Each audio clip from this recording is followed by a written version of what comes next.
Bonsoir à tous, bienvenue à ce flash d'information. Lancés en mai 2019, les travaux du CHR d'Aboisseau ont démarré et sont achevés à plus de 80%. L'accueil, les urgences, la réanimation, le bloc opératoire de l'administration, entre autres, sont sortis de terre. Le ministre de la Santé et de l'Hygiène publique, Jeune Aka Awele, est allé sur le terrain pour voir l'état d'avancement des travaux et de cette visite, il en ressort satisfait. On en reparle ce soir à 20h.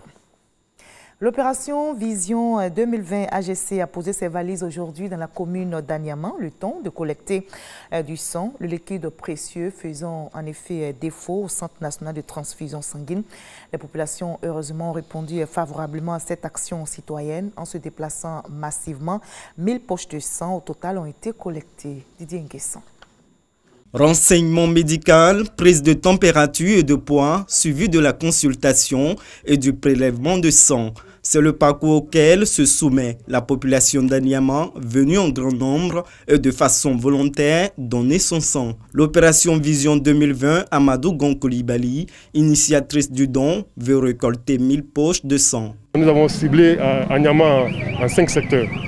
Chaque secteur est censé nous apporter 200 personnes. Et la réalité est que il n'y a pas de sang. Nous, à Vision 2020, nous refusons cela.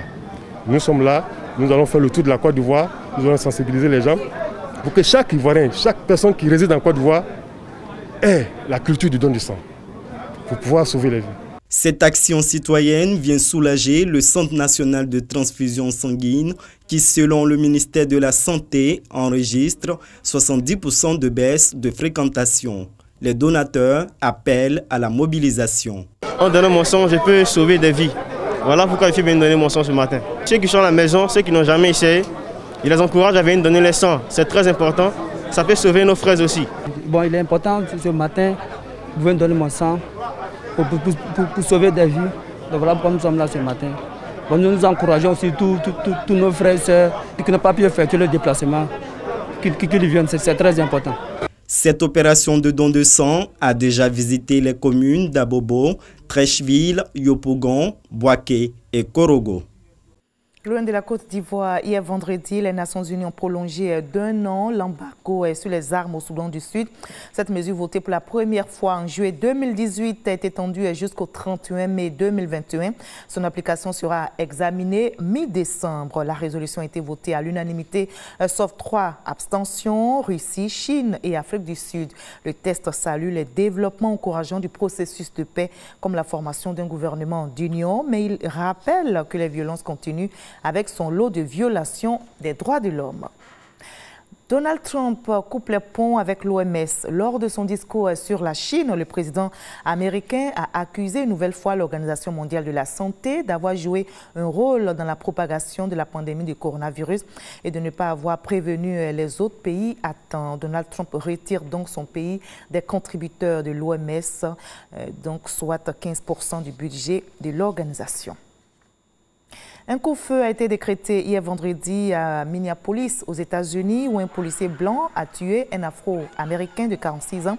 La mort de cet Afro-Américain a ravivé les plaies raciales des États-Unis. Le policier a été arrêté et inculpé d'homicide involontaire après plusieurs jours d'émeutes. Un calme précaire semble revenu, mais la mobilisation contre le racisme reste forte et des manifestations ont eu lieu dans tout le pays. Nous sommes samedi, n'oubliez pas notre rendez-vous culturel. Elle peint les mots pour interpeller, éveiller les consciences, passionnée pour l'écriture et la scène.